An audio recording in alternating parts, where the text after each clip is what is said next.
மின்னலே மின்னலே என் கண்ணிலே நெஞ்சிலே சொல்லடா கண்ணிலே. பொறுக்கி நாயே, எவ்வளவு தைரியம் இருந்தா இந்த ராத்திரியில யாருக்கும் தெரியாம என் தங்கச்சியை கூட்டு வந்து அவகிட்ட தப்பா நடந்துக்கு பாப்ப. இன்னைக்கெல்லாம் இன்னும் நான் சும்மா விட்டு வச்சிருக்கேன் பாத்தியா? அதான்டா நான் செஞ்ச தப்பு. இன்னைக்கு உனக்கு என்ன பண்றேன் பாரு. என்ன வேணா பண்ணுங்க மாமா, ஆனா அதுக்கு முன்னால நான் சொல்றது கொஞ்சம் கேளுங்க. என்னடா கேட்கணும்? இந்த 4 வருஷம் நீயும் அக்காவும் சொல்றத கேட்டு கேட்டு நான் முட்டாளா இருந்தது பத்தாதா? இன்னும் எதையாவது சொல்லி என்ன முட்டாளாக்கலான்னு பாக்குறியா? டேய், நீ யாரு எப்படிப்பட்டவன் எல்லாமே எனக்கு தெரியும்டா. எல்லாம் தெரிஞ்சிருந்தும் உன் அக்காவுக்காக மட்டும் தான்டா இத்தனை வருஷம் நான் பொறுமையா இருந்தேன். ஆனா இப்போ உன் பொறுக்கித்தனத்தை என் தங்கச்சிக்கிட்டே காட்டுவேன். அதை பார்த்துட்டு நான் சும்மா இருப்பேன் நினைச்சியா? இன்னைக்கு உன்னை வெட்டி போலி போடாம விட மாட்டேன்டா. மாமா, நீங்க என்ன அடிங்க கொள்ளுங்க, என்ன வேணாலும் பண்ணுங்க. ஆனா அதுக்கு முன்னாடி நான் சொல்றதை கேளுங்க. நானும் ஐஷுவை லவ் பண்றோம். உங்களுக்கு ஏன் மேல கோவம் இருக்கலாம், ஆனா அந்த கோவத்துக்காக உங்க தங்கச்சியோட வாழ்க்கையை நீங்களே கெடுத்துறாதீங்க. நீங்க எங்க 2 பேரையும் பிரிச்சா அதனால கஷ்டப்பட போறது நான் மட்டும் இல்ல, உங்க தங்கச்சியும் தான். டேய், என் தங்கச்சி கஷ்டப்படணுமா இல்ல நல்லா இருக்கணுமான்னு முடிவு பண்ண வேண்டியது நான். என் தங்கச்சி வாழ்க்கையை பத்தி கவலைப்படுறதுக்கு நீ யாரா? அவதான் உன்னை காதலிக்கவே இல்லைன்னு சொல்லிட்டாளே, அப்புறம் எதுக்குள்ள இன்னும் அவ பின்னாடி சுத்திக்கிட்டு இருக்க? அது வேற ஒண்ணும் இல்லடா, அன்னைக்கு நான் உனக்கு கொடுத்தது பத்தல, அதனாலதான் நீ இன்னும் அடங்காம இருக்க. இன்னைக்கு நான் உனக்கு கொடுக்க போறதுல இதுக்கப்புறம் இந்த ஜென்மத்துல நீ என் தங்கச்சி பின்னாடி வரக்கூடாது. மாமா, ஒரு நிமிஷம் இருங்க. நான் உங்க தங்கச்சி பின்னாடி வந்தேன்னு சொல்றீங்களே, இப்போ நான் உங்க தங்கச்சியை பார்க்க வரல, உங்க தங்கச்சி தான் என்ன பார்க்க வந்திருக்கா. என்ன பாக்குறீங்க? நான் இருக்கிற இடத்துக்கு தான் உங்க தங்கச்சி வந்திருக்கா. என் மேல காதல் இல்லாமையா அவ என்ன தேடி வந்திருக்கா? ஐஷு, என்ன இதெல்லாம்? எதுக்கு இந்நேரத்துல இங்க வந்திருக்க? அவகிட்ட என்ன கேக்குறீங்க? அதான் நான் சொல்றேனே, அவ என்ன பாக்குறதுக்காக தான் வந்திருக்கா. நானும் அவ்வளவு லவ் பண்றோம். ஐஷு, இவன் என்ன சொல்லிக்கிட்டு இருக்கான்? நான் உன்கிட்ட கேட்டப்ப நீ இவனை காதலிக்கவே இல்லைன்னு சொன்ன, அப்புறம் எதுக்கு இந்நேரத்துல இவனை பாக்குறதுக்காக இங்க வந்திருக்க? ஐஷு, இன்னும் எதுக்கு தயங்கிட்டு இருக்க? இப்படி பயந்துகிட்டே இருந்தா அப்புறம் கடைசி வரைக்கும் பயந்துகிட்டே இருக்க வேண்டியதுதான். போதும் ஐஷு, அண்ணனுக்காக அம்மாவுக்காக அப்பாவுக்காகன்னு இப்படி பயந்துகிட்டு இருந்ததெல்லாம் போதும். இப்படி பயந்து பயந்து மனசுக்கு பிடிச்ச வாழ்க்கையை வாழாம செத்து செத்து வாழறதை விட ஒரே ஒரு நாள் வாழ்ந்தாலும் மனசுக்கு பிடிச்ச மாதிரி வாழ்ந்துட்டு செத்துடலாம் ஐஷு. பாரு ஐஷு, எதுக்கும் பயப்படாத. இப்ப நீயும் நானும் லவ் பண்றேன்னு சொன்னா நம்மள என்ன பண்ணிடுவாங்க? நான் இருக்கேன், நீ தைரியமா என்ன காதலிக்கிறேன்னு உன் அண்ணன் கிட்ட சொல்லு. ஐஷு, என்ன இதெல்லாம்? இவன் சொல்றது உண்மையா? ஐஷு, பயப்படாதன்னு சொன்ன. இப்ப நீ பயந்து உண்மையை சொல்லாம விட்டுட்டனா அப்புறம் நமக்கு எப்பவுமே ஒண்ணு சேர முடியாது ஐஷு. நீயும் என்ன காதலிக்கிறேன்னு தைரியமா உன் அண்ணன் கிட்ட சொல்லு. ஐஷு, உன்கிட்ட தான் கேட்டுக்கிட்டு இருக்கேன். அவன் சொல்றது உண்மையா? அவன் என்னடா நீயும் அவனை காதலிக்கிறேன்னு சொல்லிக்கிட்டு இருக்கான். நீ ஏதோ பேசாம நின்னுக்கிட்டு இருந்தா என்ன அர்த்தம்? அவளும் என்ன காதலிக்கிறான்னு அர்த்தம். ஐஷு, கண்டவன் சொல்றதை கேட்கறதுக்கு நான் ஒன்னும் முட்டாள் இல்ல. நான் உன்கிட்ட தான் கேட்டுக்கிட்டு இருக்கேன். நீ சொல்றத மட்டும்தான் ஐஷு நான் நம்புவேன். நீ சொல்லு, நீ இவனை லவ் பண்றியா? அவ சொல்ல மாட்டா. அவ சொல்ல முடியாத அளவுக்கு நீங்களும் உங்க சித்தியும் சேர்ந்து அவளை பயப்படுத்தி வச்சிருக்கீங்க. என்னது, நாங்க பயப்படுத்தி வச்சிருக்கோமா? இல்ல, அவ என்ன சின்ன குழந்தை அவளை பயப்படுத்துறதுக்கு? உன்ன மாதிரி ஒரு வேலை வெட்டி இல்லாத பொறுக்கிய காதலிக்கிறதுக்கு அவளுக்கு என்ன அவ்வளவுதான் அறிவு இல்லையா? அவ ஏன் தங்கச்சி. யார கல்யாணம் பண்ணிக்கிட்டா அவ வாழ்க்கை நல்லா இருக்கோ, அவ வாழ்க்கைக்கு யாரு பொருத்தமா இருப்பான்னு முடிவெடுக்கிற அளவுக்கு அவளுக்கு அறிவு இருக்கு. உன்ன மாதிரி வேலை இல்லாம பொறுக்கித்தனம் பண்ணிட்டு சுத்திக்கிட்டு இருக்க ஒருத்தனை கல்யாணம் பண்ணிக்கணும்னு முடிவெடுக்கிற அளவுக்கு அவ ஒன்னும் முட்டாள் கிடையாது. ஐயோ தெய்வமே, இதுக்கு மேல சேட்டனும் இவனும் கூட பேசினா இவங்களுக்குள்ள பெரிய பிரச்சனை வந்துடும் போல. சேட்டன் வேற ரொம்ப கோவமா இருக்கா. இவன் என்னைக்குமே பொறுமையா பேசுவா, ஆனா இன்னைக்கு இவனும் ரொம்ப கோவப்படுறான். இதுக்கு மேல இவங்க 2 பேரும் பேசினா ஒருத்தருக்கு ஒருத்தர் சண்டை வந்துடும். இல்ல, சேட்டனை உடனே எப்படியாவது பேசி இங்கிருந்து வீட்டுக்கு கூட்டிட்டு போயிடணும். சரி, உங்க தங்கச்சிக்கு என் மேல காதல் இல்லைன்னு சொல்றீங்களே, இவ்வளவு நேரம் நான் அவ கையை பிடிச்சிட்டு தான் நின்னுக்கிட்டு இருக்கேன். அவளுக்கு என் மேல காதல் இல்லைன்னா என் கையை தட்டி விட்டுட்டு அவ உங்க கூட வர வேண்டியது தானே? ஆனா இப்பவும் அவ என் கையை பிடிச்சுக்கிட்டு என் கூட தான் நிக்கிறா. இதுலயே உங்களுக்கு தெரியல அவளும் என்ன காதலிக்கிறான்னு? ஐஷு, ஐஷு, என்ன கோவப்படுத்தாத. நான் உன்கிட்ட தான் கேட்டுக்கிட்டு இருக்கேன். இந்நேரத்துல நீ எதுக்காக இவனை பாக்குறதுக்கு இங்க வந்த? அப்ப இவன் சொல்றதெல்லாம் உண்மையா? அன்னைக்கு நான் அவ்வளவு தூரம் உங்ககிட்ட கேட்டேன்ல, அப்ப இவனை காதலிக்கவே இல்லைன்னு என்கிட்ட சொன்ன. அப்போ இவ்வளவு நாள் இந்த பொறுக்கையோட சேர்ந்துட்டு நீயும் எங்களை ஏமாத்திக்கிட்டு இருந்திருக்க. ஐயோ சேட்டா, இல்ல சேட்டா, அது நான் சொல்றது கொஞ்சம் கேளு. ஐஷு, இங்க பாரு, பிரச்சனை வந்துரும்னு பயப்படாத. பிரச்சனை வந்தாதான் அதுக்கு ஒரு முடிவு வரும். நீயும் என்ன காதலிக்கிறேன்னு சொன்னா உன் அண்ணன் கோவப்பட்டு என்ன அடிப்பானோ இல்ல பெரிய பிரச்சனை வந்துருமோன்னெல்லாம் பயப்படாத ஐஷு. உன் அண்ணன் என்ன அடிச்சாலும் பரவாயில்ல, எவ்வளவு பெரிய பிரச்சனை வந்தாலும் பரவாயில்ல, எனக்கு உன் கூட வாழணும், உனக்கும் என் கூட வாழணும்ன்ற ஆசை இருந்தா தைரியமா உன் அண்ணன் கிட்ட நம்ம காதலிக்கிறோம்னு சொல்லு. இப்ப நீ சொல்லாம விட்டுட்டு அப்புறம் எப்பவுமே சொல்ல முடியாம போயிடும் ஐஷு. நம்மள சேர்த்து வைக்க மாட்டாங்க, நல்லா பயப்படாத. நம்ம முடிவுல நம்ம உறுதியா இருந்தா நம்மள யாரும் எதுவும் பண்ண முடியாது. எவ்வளவு பெரிய பிரச்சனை வந்தாலும் நான் பாத்துக்கிறேன். தைரியமா உன் அண்ணன் கிட்ட நீயும் என்ன காதலிக்கிறேன்னு சொல்லு ஐஷு. இல்ல, இவன் சொல்ற மாதிரி நானும் இவனை காதலிக்கிறேன்னு சொன்னா இந்த பிரச்சனை இன்னும் பெருசாயிடும். இப்ப நான் இவனை காதலிக்கிறேன்னு சொன்னாலும் கண்டிப்பா சேட்டனும் அம்மாவும் எங்க காதலை ஏத்துக்க போறதில்ல. ஆனா தேவையில்லாம பிரச்சனை தான் பெருசாகும். நான் இவனை காதலிக்கலன்னு சேட்டன்கிட்ட சொன்னதுனால மட்டும்தான் அம்மா இப்ப அமைதியா இருக்காங்க. நான் மட்டும் இப்ப இவனை காதலிக்கிறேன்னு சொல்லிட்டா அப்புறம் அம்மா இவனை சும்மா விட மாட்டாங்க. இவனை மட்டும் இல்ல, அப்புறம் இந்த வீட்டுல அன்னைக்கும் நிம்மதி இருக்காது. இதையெல்லாம் யோசிக்காம இவன் வேணும்னா எந்த பிரச்சனை வந்தாலும் பாத்துக்கலாம்னு சொல்லலாம். ஆனா என்னால அப்படி சொல்ல முடியாது. சேர முடியாதுன்னு தெரிஞ்சதுக்கு அப்புறமும் எதுக்காகடா எனக்காக நீ இவ்வளவு கஷ்டப்படுற? நீ என்ன தப்பா நினைச்சாலும் பரவாயில்ல, நீ என்ன மறந்துட்டு நீ எங்கேயாவது சந்தோஷமா இருந்தா அதுவே எனக்கு போதும். ஐஷு வாங்கிட்டு தான் கேட்டுக்கிட்டு இருக்கேன். இப்ப சொல்ல போறியா இல்லையா? எதுக்கு இந்நேரத்துல இவனை பாக்குறதுக்காக இங்க வந்திருக்க? சேட்டா, அது அபி இவனை பார்க்கணும்னு சொன்னா, அதனாலதான் கூட்டிட்டு வந்தேன். அபி பாக்கணும்னு சொன்னாலா? அவ சொன்னதுக்காக இந்த ராத்திரியில இவனை பாக்குறதுக்காக இங்க வருவியா? நீ அபி பாக்கணுங்கிறதுக்காக அவளை இங்க கூட்டிட்டு வந்தேன்னு சொல்ற. ஆனா அவன் என்னடானா நீயும் அவனை காதலிக்கிற, அதனாலதான் அவனை பாக்குறதுக்காக இங்க வந்திருக்கேன்னு சொல்றான். ஐஷு, நீ அபிக்காக மட்டும் தான் இங்க வந்தியா? உனக்கு என்ன பாக்கணுங்கிறதுக்காக நீங்க வரல? இல்ல, அபிக்காக தான் வந்தேன். அபிக்காக வந்தியா? ஏய், ஏண்டி இன்னும் மறைக்கிற? டேய், நீ வாய மூடுறா. நான் அவகிட்ட தான் கேட்டுக்கிட்டு இருக்கேன். அவதான் அபிக்காக வந்தா உன்னை பார்க்க வரலன்னு சொல்லிட்டாளே, அப்புறம் என்னடா இன்னும் அதையும் சொல்லி அவளை மிரட்டி சம்மதிக்க வைக்கலான்னு பாக்குறியா? சரி, அவ அபிக்காக தான் வந்த, என்ன பார்க்க வரலன்னு சொல்றாளே. ஆனா நீங்க வரும்போது நானும் அவ்வளவு கட்டி புடிச்சு நின்னுட்டு இருந்தோம். அதுக்கு என்ன அர்த்தம் அவகிட்ட கேளுங்க. என் மேல காதல் இல்லாம என்ன கட்டி பிடிச்சா? ஐஷு, என்ன ஐஷு, அவன் சொல்ற மாதிரி நான் வரும்போது நீயும் அவனை கட்டி பிடிச்சுதான் நின்னுக்கிட்டு இருந்தீங்க. அதுக்கு என்ன அர்த்தம்? அப்போ நீயும் அவனை காதலிக்கிறியா? என்ன மன்னிச்சிரு ஐஷு. இதுக்கு மேல உன் வாயிலிருந்து உண்மையா வர வைக்கிறதுக்கு என்ன பண்ணணும்னு எனக்கு தெரியல. இப்போவாவது நீயும் என்ன காதலிக்கிறேன்னு சொல்லு ஐஷு. இல்ல, நான் இவனை காதலிக்கல. நான் அபிக்காக தான் இங்க வந்தேன். வந்த இடத்துல இவன் தான் என்கிட்ட. ஏய், என்னடி சொன்ன? என்ன மன்னிச்சிருடா, எனக்கு வேற வழி தெரியல. இப்ப நான் இப்படி சொன்னதுனால சேட்டனுக்கு உன் மேல மட்டும்தான் கோவம் வரும். ஆனா நான் மட்டும் உன்னை காதலிக்கிறேன்னு சொல்லிட்டா அப்புறம் குடும்பத்துல பெரிய பிரச்சனை வந்துடும். எல்லாரோட நிம்மதியும் போயிடும். நம்மளும் ஒண்ணு சேர முடியாது. என்னை பொறுத்த வரைக்கும் இப்ப நான் பண்ணதுதான் சரி. ஒரே வார்த்தையில என்ன கொன்னுட்ட ஐஷு. ராமன் செய்த போரில் சீதைக்காகத்தானே, ஆனால் என்ன போரிது? உணர்வே இல்லாமலானேனோ ஆயுதமாய், உயிரே இல்லாமல் நின்றேனோ காவலனாய். நீ எந்தன் கண்ணீர் என்றேன் ஆகினாய். பொறுக்கி, என்னமோ என் தங்கச்சி உன்னை காதலிக்கிறான்னு சொன்ன. இப்ப அவ வாயாலேயே ஓ முன்னாடியே அவ உன்னை காதலிக்கலன்னு சொல்லிட்டால. எவ்வளவு தைரியம் இருந்தா அவ வேண்டாம் வேண்டான்னு சொல்லியும் அவளை கட்டாயப்படுத்தி இந்த ராத்திரியில இங்க வர வச்சு அவகிட்ட தப்பா நடந்துக்க பாத்திருப்ப. இதுக்கு மேலேயும் உன்னை சும்மா விட்டா நான் என் தங்கச்சிக்கு அண்ணன் இல்லடா.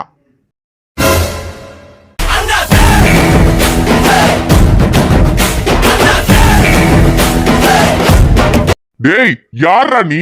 யார் மேல கைய வைக்க பாக்குற? ஓங்கன கைய உடைச்சிருவன், ஜாக்கிரத. ஐயோ மாமா. டேய், அவன் என் மச்சான். அவனை நான் அடிப்பேன் மிதிப்பேன், அது ஏன் இஷ்டம். அத கேட்கறதுக்கு நீ யாரா? மச்சானா? மாமா, அவர் வேற யாரும் இல்ல, ஷைலு அக்காவோட வீட்டுக்காரர் தான். என்னது, ஷைலுவோட புருஷனா? ஆமா மாமா, அவருக்கு அமுதாக்காவை பத்தியும் உங்களை பத்தியும் தெரியாது. டேய், அவன் என் மச்சான். அவனை நான் அடிப்பேன், என்ன வேணாலும் பண்ணுவேன். இது எங்க குடும்ப விஷயம். இதுல தலையிடுறதுக்கு நீ யாரா? மாமா, பார்த்து பேசுங்க. அவர் யாருன்னு தெரியுமா? சிவா, வேண்டாம், இப்ப எதுவும் சொல்ல வேண்டாம். இல்ல மாமா, நீங்க யாரும் தெரியாம தான் அவர் இப்படி எல்லாம் பேசிட்டு இருக்காரு. பரவாயில்ல சிவா, வேண்டாம். இப்ப ஏற்கனவே இங்க வேற பிரச்சனை போய்கிட்டு இருக்கு. இதுல வேற இதெல்லாம் சொன்னா அவருக்கு புரிய போறது இல்ல. இதெல்லாம் காலையில பொறுமையா பேசிக்கலாம். முதல்ல இந்த பிரச்சனையை முடிக்கலாம். யோ, இது எனக்கும் என் மச்சானுக்கும் இடையில இருக்கிற பிரச்சனை. இதுல நீ தலையிடாத. மரியாதை இங்க இருந்து போ. தம்பி, கொஞ்சம் பொறுமையா இருங்க. அவன் என் வீட்டுலதான் 4 நாளா தங்கியிருக்கான். எனக்கு அவனை பத்தி நல்லா தெரியும். இப்ப நீங்க அவனை அடிக்கிற அளவுக்கு அவன் அப்படி என்ன தப்பு பண்ணான்? இங்க என்ன பிரச்சனை? என்ன ஏதுன்னு தெரியாம தான் பஞ்சாயத்து பண்ண வந்தியா? அதெல்லாம் உன்கிட்ட சொல்ல வேண்டிய அவசியம் இல்ல. இருந்தாலும் என்னமோ அவனை பத்தி தெரியும், அவன் ரொம்ப நல்லவன்னு அவனுக்காக வக்காலத்து வாங்கிட்டு வந்திருக்கியே, அதுக்காக உன்கிட்ட சொல்றேன். 4 நாளா உன் வீட்டுல தங்கியிருக்க, அவனை பத்தி தெரியும்னு சொல்ற. அவன் எனக்கு 4 வருஷமா தெரியும். என் பொண்டாட்டியோட தம்பி தான். ஆனா என் மச்சான்னு சொல்லிக்கிறதுக்கே எனக்கு கேவலமா இருக்கு. ஊர்ல இல்லாத பொறுக்கித்தனம் பண்ணிட்டு சுத்திட்டு இருப்பான். ஆனா கடைசியில இப்ப என் தங்கச்சிக்கிட்டே அவன் பொறுக்கித்தனத்தை காமிக்க ஆரம்பிச்சிட்டான். இவ்வளவு நாள் அவன் பண்ண எல்லாத்தையும் நான் பொறுத்துக்கிட்டேன். ஆனா இப்போ இந்த ராத்திரியில என் தங்கச்சியை யாருக்கும் தெரியாம இங்க கூட்டிட்டு வந்து அவகிட்ட தப்பா நடந்துக்க பாத்துருக்கான். இதுக்கப்புறமா அவனை அடிக்காம பொறுமையா இருக்கணுமா? இல்ல நான் உன்கிட்ட கேக்குறேன், உனக்கும் ஒரு தங்கச்சி இருந்து உன் தங்கச்சி கிட்ட அவன் இப்படியெல்லாம் நடந்துகிட்டு இருந்தானா அப்படி பார்த்துட்டு சும்மா இருப்பியா? தம்பி கொஞ்சம் பொறுமையா இருங்க. நீங்க கோவத்துல யோசிக்காம பேசுறீங்க. சிவா அப்படிப்பட்டவன் கிடையாது. அப்படி ராத்திரியில உங்க தங்கச்சியை கூட்டிட்டு வந்து அவன் பேசிக்கிட்டு இருக்கான்னா அப்போ அவங்க 2 பேரும் ஒருத்தர் விரும்புறாங்கன்னு நினைக்கிறேன். யோ, என் தங்கச்சியை அவனை காதலிக்கிறேன்னு தெளிவா சொல்லிட்டா. அதுக்கப்புறமா திரும்ப திரும்ப என் தங்கச்சியை விடாம அவளை காதலிக்கிறேன்னு சொல்லி பின்னாடியே சுத்திக்கிட்டு இருந்தா அப்ப நான் அவனுக்கு என்னையா பண்ணணும்? என்ன சிவா அது? அவர் என்ன சொல்றாரு? நீயும் அந்த பொண்ணு காதலிக்கிறீங்களா? இல்ல அவர் சொன்ன மாதிரி? ஐயோ மாமா, அப்படியெல்லாம் இல்ல மாமா. நானும் அவளும் ஒருத்தர் விரும்புறோம். அவளும் என்ன காதலிக்கிறா. ஆனா குடும்பத்துல பிரச்சனை வந்துடக்கூடாதுன்றதுக்காக அவ என்ன காதலிக்கலன்னு சொல்லிட்டா. அதனாலதான் அவர் இப்ப இவ்வளவு கோவப்படுறாரு. சிவா அப்படின்னா நீ அந்த பொண்ணுகிட்ட பேசி பார்க்கலாம்ல. நான் எல்லாம் பேசிட்டேன் மாமா. ஆனா அவ குடும்பத்துல பிரச்சனை வந்துருமோன்னு பயப்படுறா. அவ எவ்வளவுதான் சொன்னாலும் கேட்க மாட்டேங்கிறா. சரி விடு சிவா, எல்லாத்தையும் காலையில பாத்துக்கலாம். தம்பி, அவன் ஏதோ தெரியாம பண்ணிட்டான். அவனை மன்னிச்சிருங்க. மன்னிக்கிறதா? அவனை இந்த ஜென்மத்துல நான் மன்னிக்க மாட்டேன். என் தங்கச்சி அவனை காதலிக்கலன்னு சொல்லிட்டா. இதுக்கப்புறமா அவன் என் தங்கச்சி பின்னால சுத்தினா அப்புறம் அவனை நான் என்ன பண்ணுவேன்னு எனக்கே தெரியாது. ஐஷோ, அபிக்காக வந்தேன்னு சொன்னீங்க. இப்பவாவது இவன் புத்தி என்னன்னு தெரிஞ்சுக்கிட்டியா? இன்னும் ஏன் இங்க நிக்கிற? அபிய கூட்டிட்டு வா, வீட்டுக்கு போலாம். ஐஷு போகாத ஐஷு. டேய், நீ என் தங்கச்சி கிட்ட பண்ண வேலைக்கு உன்னை நான் சும்மா விட்டுருவேன்னு மட்டும் நினைக்காத. விடியட்டும், அப்புறம் இருக்குடா உனக்கு. வா ஐஷு, போலாம். ஐஷு, நீ என் காதல மட்டும் சாவடிச்சுட்டு போல, என்னையும் மொத்தமா சாவடிச்சுட்டு போற. இன்னைக்கு என்னை பத்தி கொஞ்சம் கூட யோசிக்காம என்னை வேண்டான்னு தூக்கி போட்டுட்டு போறல்ல. நாளைக்கு நீயே என்ன வேணும்னு நினைச்சாலும் நான் உனக்கு கிடைக்க மாட்டேன் ஐஷு. இவ்வளவு தூரம் என் காதல உனக்கு புரிய வச்சு உனக்கு புரியவே இல்லைல்ல ஐஷு. இதுக்கு மேல உன்னை காதலிக்கிறதே வேஸ்ட். போடி.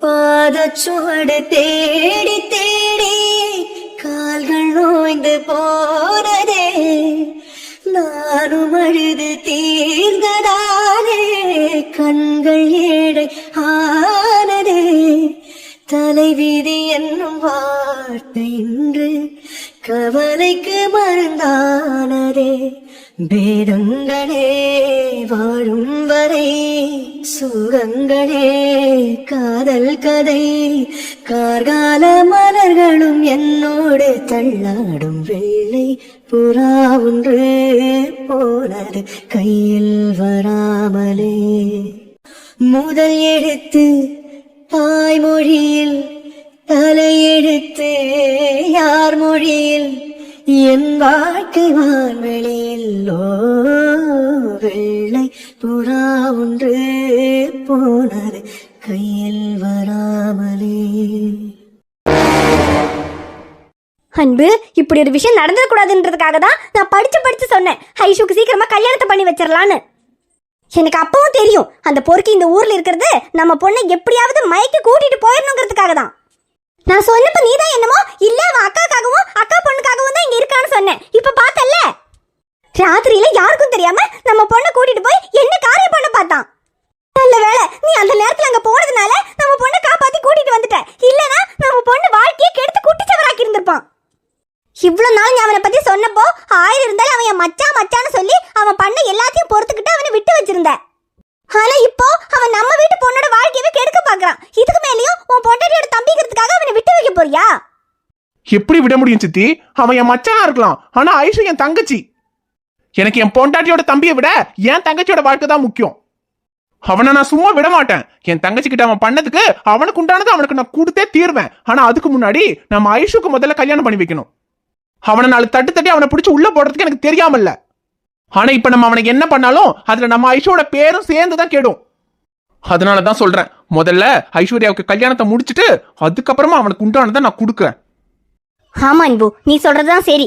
அவன் நம்ம வீட்டு பொண்ணுக்கு கல்யாணம் ஆகாத வரைக்கும் தானே இப்படி பின்னால சுத்தி பிரச்சனை பண்ணிக்கிட்டு இருப்பான். நம்ம வீட்டு பொண்ணுக்கு கல்யாணம் ஆயிடுச்சுன்னா அப்புறம் அவனால என்ன பண்ண முடியும்? ஆமா சித்தி, முதல்ல ஒரு நல்ல மாப்பிளையா பார்த்து கூடிய சீக்கிரத்திலேயே ஐஷுக்கு கல்யாணத்தை முடிக்கணும். எதுக்கு அன்பு இனி ஒரு நல்ல மாப்பிளையெல்லாம் பாத்துக்கிட்டு? அதான் ராஜலிங்கம் அவங்களோட பையன் இருக்கானே. அன்னைக்கு அவங்க ஐஷு பேசுனதை கேட்டுக்கிட்டு கோவப்பட்டு போயிட்டாங்க தான். அப்புறம் நேற்று நான் உங்ககிட்ட பேசினேன்ல, அதுக்கப்புறம் நான் ராஜலிங்கம் கிட்ட ஃபோன் பண்ணி பேசினேன். நடந்த எல்லா விஷயத்தையும் அவங்க கிட்ட ஒண்ணு விடாம சொல்லிட்டேன். இந்த எல்லா விஷயத்தையும் சொல்லிட்டீங்களா? சொன்னதுக்கு அப்புறம் அவங்க என்ன சொன்னாங்க? அதே அன்பு, நான் எல்லாத்தையும் சொல்லிட்டேன். ஏன்னா இதையெல்லாம் நம்ம இப்ப மறைச்சு வச்சாலும் நாளைக்கு அவங்களுக்கு தெரிய வந்தா அது திரும்பவும் பிரச்சனத்துல தானே வந்து நிக்கும். அதான் இவனை பத்தி எல்லா விஷயத்தையும் நான் அவங்க கிட்ட சொல்லிட்டேன். ராஜலிங்க அங்கிளும் சரி, சரோஜாத்தையும் சரி, இது எல்லாத்தையும் கேட்டுட்டு இதுல எல்லாம் எந்த பிரச்சனையும் இல்ல, இதெல்லாம் எல்லா இடத்துலயும் நடக்கிறது தான். ஆனா என்ன, ஐஸ்வர்யாவுக்கு இந்த கல்யாணத்துல சம்மதமா இருந்தா எங்களுக்கு அது போதும், முடிச்சு போன விஷயத்தை பத்தி எங்களுக்கு எந்த கவலையும் இல்லைன்னு சொல்லிட்டாங்க. அவங்க பிரச்சனை இல்லைன்னு சொல்லிட்டாங்க. ஆனா ராகேஷ் இதுக்கு ஒத்துக்குவானான்னு தெரியலையே சித்தி. ஐயோ அன்பு, ராகேஷ் தம்பியும் எல்லாம் ஒத்துக்கிட்டாரு. நேத்து நான் ராஜலிங்க அங்கிள் கிட்ட இந்த விஷயத்தையெல்லாம் சொல்லி ராகேஷ் தம்பி கிட்ட பேசி சம்மதமா என்னன்னு கேட்டுட்டு சொல்லுங்கன்னு சொல்லியிருந்தேன். இன்னைக்கு காலையில தான் ராஜலிங்க அங்கிள் ஃபோன் பண்ணி ராகேஷ் கிட்ட எல்லா விஷயத்தையும் சொன்னோம். ராகேஷ்க்கு நடந்து முடிஞ்சு போன விஷயத்தை பத்தி எல்லாம் கவலை இல்ல, ஆனா இப்ப ஐஸ்வர்யாக்கு இந்த கல்யாணத்துக்கு சம்மதமா இருந்தா ராகேஷ் தம்பிக்கும் சம்மதம்னு சொல்லிட்டாராம். பாரு அன்பு, இந்த மாதிரி ஒரு விஷயத்தை கேட்டதுக்கு அப்புறம் கூட இந்த கல்யாணத்துக்கு சம்மதம்னு வேற யாராவது சொல்லுவாங்களா? ஆனா அந்த ராகேஷ் தம்பி எவ்வளவு பெரிய மனசு பண்ணி நம்ம வீட்டு பொண்ணை கல்யாணம் பண்ணிக்கிறதுக்கு சம்மதம்னு சொல்லியிருக்காரு.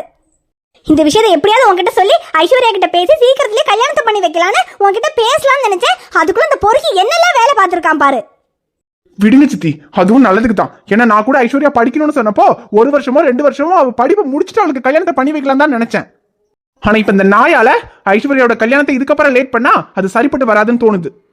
நீங்க சொன்ன மாதிரி இப்படி ஒரு நல்ல மாப்பிள்ள இதுக்கப்புறம் நம்ம எங்க தேடினாலும் நமக்கு கிடைக்கவும் மாட்டாரு. அதான் அன்பு நானும் சொல்றேன், நீ ஐஷு கிட்ட பேசு, அவகிட்ட பேசி எப்படியாவது கல்யாணத்துக்கு சம்மதம் மட்டும் வாங்க அன்பு, சீக்கிரமா கல்யாணத்தை முடிச்சிடலாம். ஐஷு கிட்ட பேசுறதுக்கெல்லாம் எதுவும் இல்ல சித்தி, அவ நான் சொன்னா கேப்பா. நீங்க ராஜலிங்க அங்கிளுக்கு ஃபோன் பண்ணி வீட்டுக்கு வர சொல்லுங்க. நாளைக்கே ராகேஷ்க்கும் ஐஸ்வர்யாவுக்கும் கல்யாணத்தை பேசி முடிச்சிடலாம். சரி அன்பு, நான் இப்பவே ஃபோன் போட்டு சொல்றேன். அவங்க நாளைக்கே குடும்பத்தோட வந்துருவாங்க. நாளைக்கே நம்ம ஐஸ்வர்யாவுக்கு கல்யாணத்தை பேசி முடிச்சிடலாம். சரி சித்தி, கூப்பிட்டு சொல்லிருங்க. அப்பாடா, கெட்டதுலயே ஒரு நல்லதுங்கிற மாதிரி அந்த பொறுக்கி இப்படியெல்லாம் பண்ண போய் தான் இப்ப அன்பு நாளைக்கு கல்யாணத்தை பேசி முடிச்சிடலாம்னு சொல்லிட்டான். நாளைக்கு அவங்க வரட்டும், எப்படியாவது கல்யாணத்தை பேசி அடுத்த முகூர்த்தத்திலேயே அந்த டாக்டர் மாப்பிளைக்கும் ஐஸ்வர்யாவுக்கும் கல்யாணத்தை முடிச்சிடணும். ஜானகி, வாங்க. அன்பு இப்ப என்ன சொல்லிட்டு போனான் தெரியுமா? ஐஸ்வர்யாவுக்கும் அந்த டாக்டர் தம்பிக்கும் கூடிய சீக்கிரமே கல்யாணத்தை முடிக்கலாம்னு சொல்லிட்டு போனான். நான் நேத்தே ராஜலிங்கண்ணன் கிட்ட போனை போட்டு எல்லா விஷயத்தையும் தெளிவா சொல்லிட்டேன். அவங்க அதெல்லாம் எதுவும் பிரச்சனை இல்ல, ஐஸ்வர்யாவுக்கு சம்மதமா இருந்தா கல்யாணம் பண்ணிக்கலாம்னு சொல்லிட்டாங்க. இப்ப அன்பும் சம்மதிச்சிட்டான். நாளைக்கே அவங்கள வீட்டுக்கு வர சொல்லியிருக்கான். சீக்கிரமாவே ஐஸ்வர்யாவுக்கு கல்யாணத்தை பேசி அடுத்த முகூர்த்தத்திலே கல்யாணத்தை முடிக்கணுங்க. ஜானகி, அதெல்லாம் சரிதான். ஆனா ஐஸ்வர்யாவுக்கு இதுல சம்மதமானு கேட்கணும்ல. அவகிட்ட கேட்டு இல்ல எனக்கு சம்மதம் இல்ல, நான் அந்த பொறுக்கி தான் கல்யாணம் பண்ணிப்பேன்னு சொன்னா நீங்க அப்படியே அவனுக்கு கல்யாணம் பண்ணி வச்சிருவீங்களா? ஜானகி, அதுக்குன்னு அவளுக்கு விருப்பம் இல்லாம இந்த கல்யாணத்தை அவளுக்கு பண்ணி வைக்க முடியுமா? ஆமா, அவ விருப்பத்தை பார்த்துட்டு உட்கார்ந்திருந்தா கடைசில இந்த ஒண்ணு இல்ல பிச்சைக்காரனை கல்யாணம் பண்ணிட்டு அவ தேர்வுல தான் நிக்கணும். இங்க பாருங்க, நான் ஒண்ணு உங்ககிட்ட அந்த டாக்டர் தம்பிக்கு ஐஸ்வர்யாவுக்கு கல்யாணம் பண்ணி வைக்கலாமா வேண்டாமான்னு கேட்கல. நானும் அன்பும் சேர்ந்து அந்த டாக்டர் தம்பிக்கும் நம்ம ஐஸ்வர்யாவுக்கு கல்யாணம் பண்ணி வைக்கலாம்னு எல்லாம் முடிவு பண்ணிட்டோம். அந்த தகவலை உங்ககிட்ட சொல்றோம், அவ்வளவுதான்.